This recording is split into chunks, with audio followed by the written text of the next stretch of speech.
Today we're going to talk movement. Finally, I often talk about the third principle in my Bulletproof Backs method, which is mindset, emotions, movement. And I feel like most of the content I've created thus far for the YouTube channel is addressing mindset and emotional intelligence. And that's because I honestly think they're the key missing parts in the back pain experience. A lot is directed at movement, particularly at strength and conditioning. And movement's actually something quite different.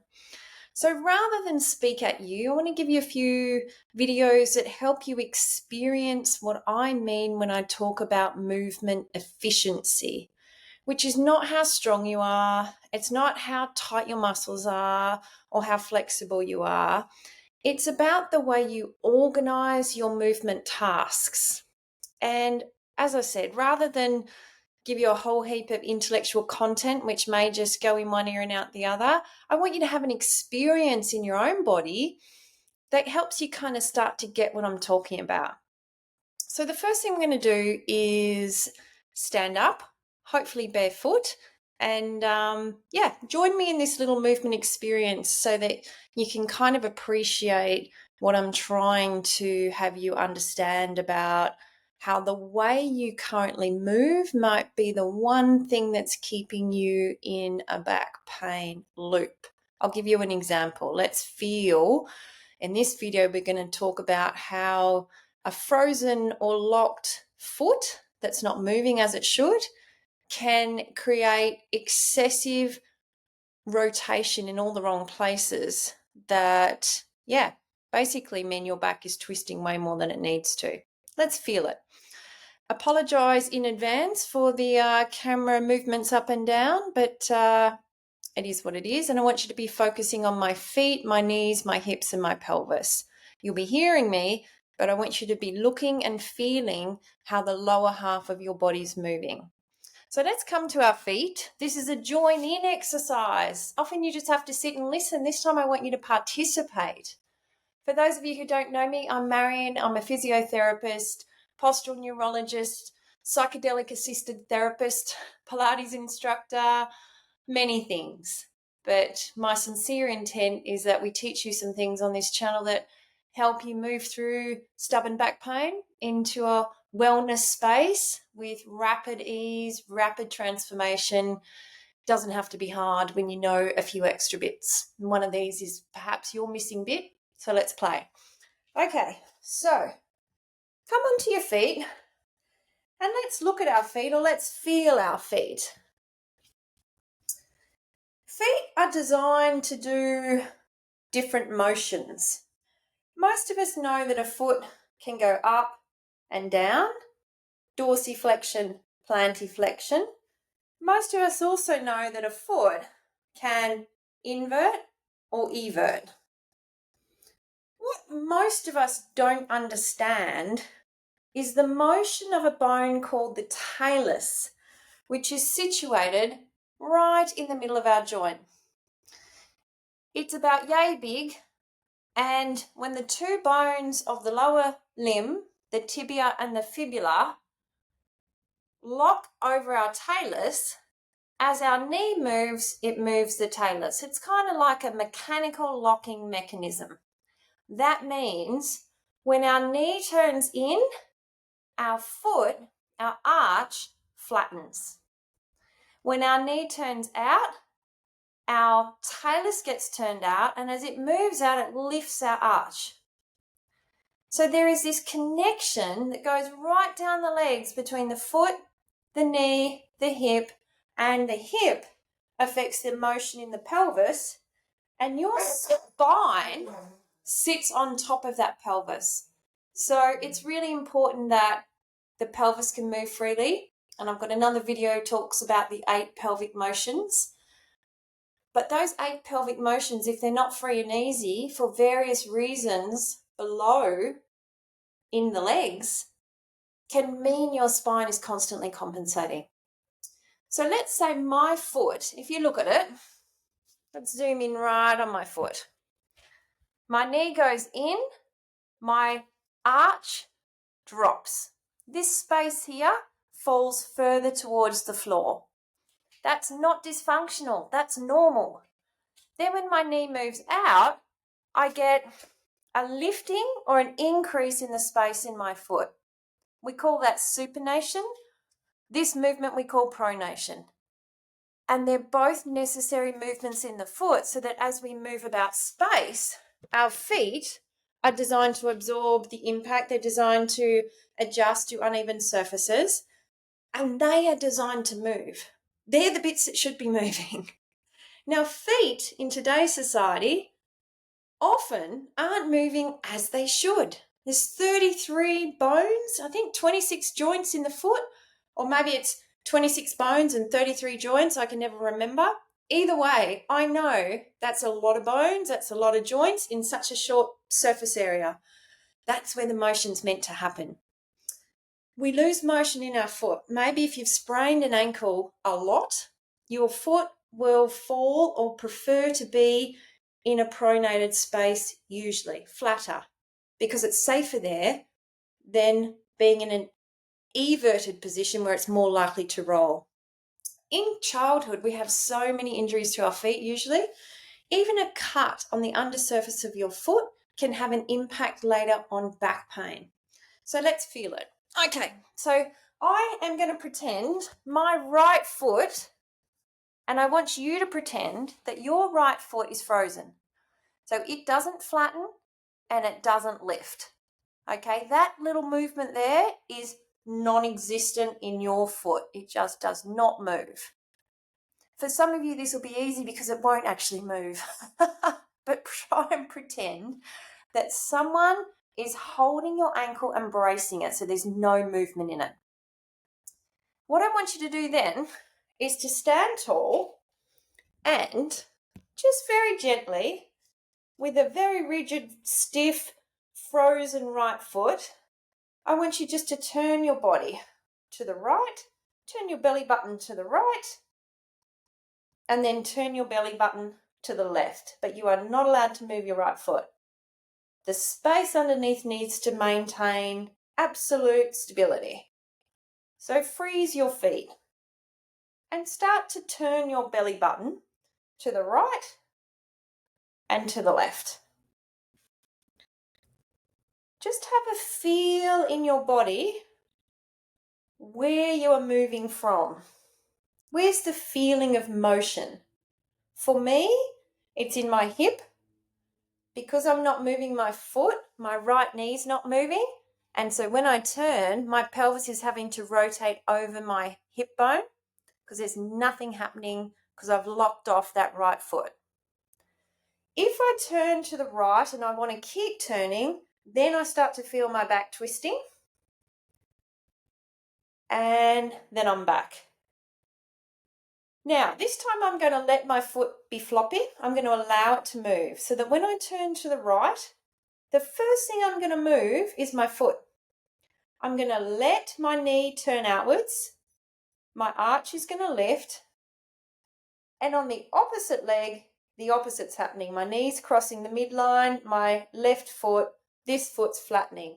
So as I turn to the right, I actually have one foot supinating, one foot pronating. One arch lifting, one arch flattening. And now that my foot can move, I've noticed two things. I can go a lot further, a lot further. And in fact, I don't feel anything in my spine. I feel probably more in my hip. And that is how we are designed to move, from our feet first. As we turn, our knees should move. If you're not sure what your habit is, I invite you now just to keep two knees dead still. Let your kneecaps face forward and do not let them move. And now try and turn your belly button to the right. I'm going to move that up a little bit. My knees are not allowed to move now. And I'm going to try and turn my belly button to the right, my belly button to the left. And in fact now, because I can't move my knees, all I'm feeling is a spinal twist. I'm achieving this movement through my rotation in my lower back. My pelvis is not moving, because for my pelvis to move, see how my knees move. When I turn my pelvis to the right, now I have this knee facing right, this knee facing the midline.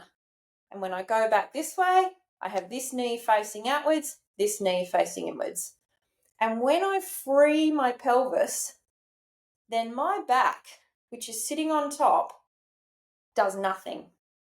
There is minimal spinal motion as I rotate if I let my legs do the work. If I lock my legs and do not let them do the work, then all of that has to happen in my back. My rib cage is moving,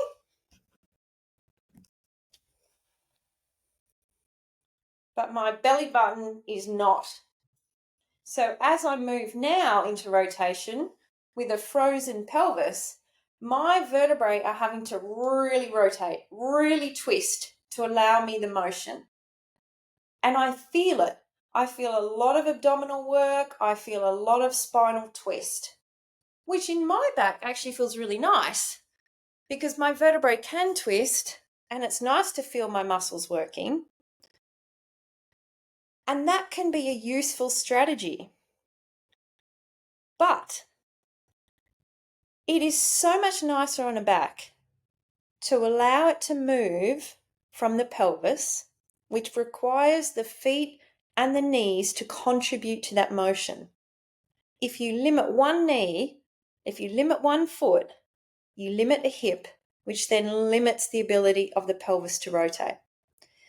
And this can show up in shoulders even. The way we reach, we have to rotate usually to reach for something.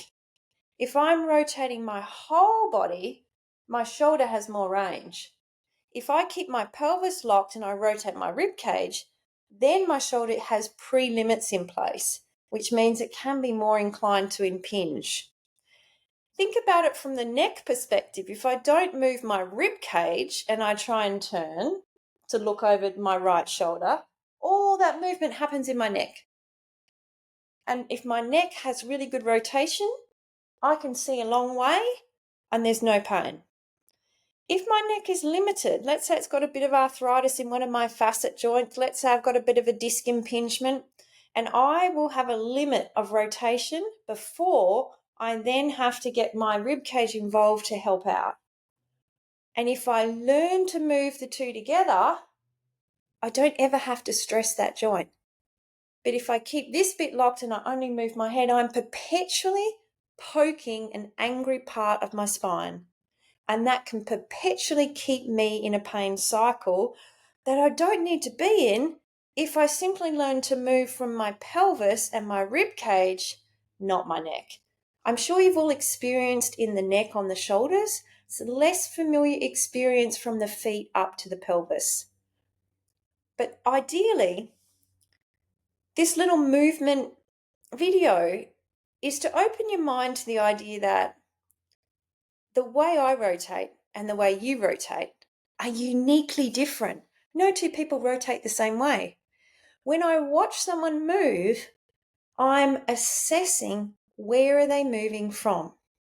They may have the overall same amount of movement, but 20% will be coming from their spine. 80% might be coming from their pelvis, or they may have none in their pelvis, might be all in their hips.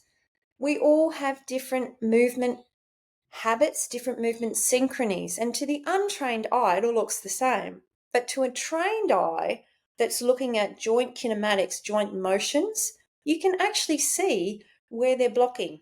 There's usually one or two joints that just aren't contributing to the overall pattern. And those two joints are the issue because they're not working, which is meaning their neighbors are having to do twice as much. Their neighbors, the parts of your body that are over contributing, are usually in pain. And the under contributors are usually fine.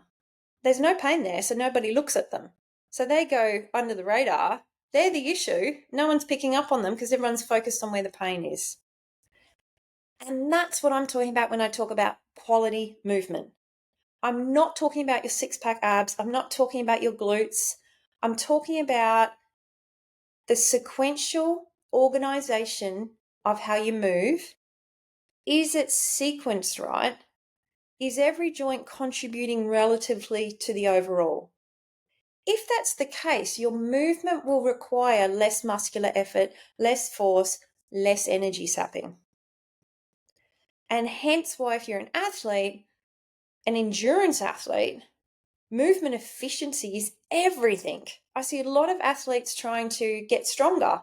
I don't see any of them working on movement efficiency. You could keep the same level of strength but improve your efficiency. You'll gain speed, you'll gain distance, you'll gain duration, you'll gain force, you'll gain everything. It's the unspoken part in movement that very, very matters. Feldenkrais is a good way to train it. I'm always rabbiting on about the benefits of Feldenkrais because Feldenkrais reintroduces you to resequencing. It helps you have an experience of learning where your natural patterns of movement occur and where they don't. But guess what? That takes slowing down. That takes eyes closed. That takes sensing and feeling. And eventually, it builds more neural pathways into greater and greater movement efficiency, which is why I'm such a big fan of it. Eventually, you don't have to consciously think about those movements. They just become your natural way of moving. Final thought. Joints act, muscles react. So when your joints move, the overlying fascia, muscular, connective tissue is stimulating. The way we move dictates where that stimulation goes. If you move in a way that never stretches your glute tissue, either into contraction or relaxation, you will not have tone in your glutes. Similarly, if you only work your core in a holding, bracing space, you're not fully maximizing your abdominal musculature. You're bracing, but that's not really giving you dynamic core control, which involves rotation, lateral flexion, compression. All of those movements feed into the fascial mobility, dynamic stability of the system, which is one of my pet hates when we isolate core exercises alone. My pet hate is isolating any movement alone. It has its merits, it has times when it's appropriate, but in my opinion, it's way overdone. So, hope you had a little play with your feet. Hope you felt, or you could continue to play with being curious about watching how your family members move. Watch how someone else organizes their body to achieve the same movement. We're going to follow up. There'll be more in this series. But yeah, have a play. As always, let me know your thoughts. Let me know what you discovered about your own movement system. And yeah, thumbs up, like, follow, do what you need to do. Let us know if this content is reaching you. Let us know if it's useful. Let me know if it's not. Let me know if you think that was a heap of shit. I'm interested. Chat soon.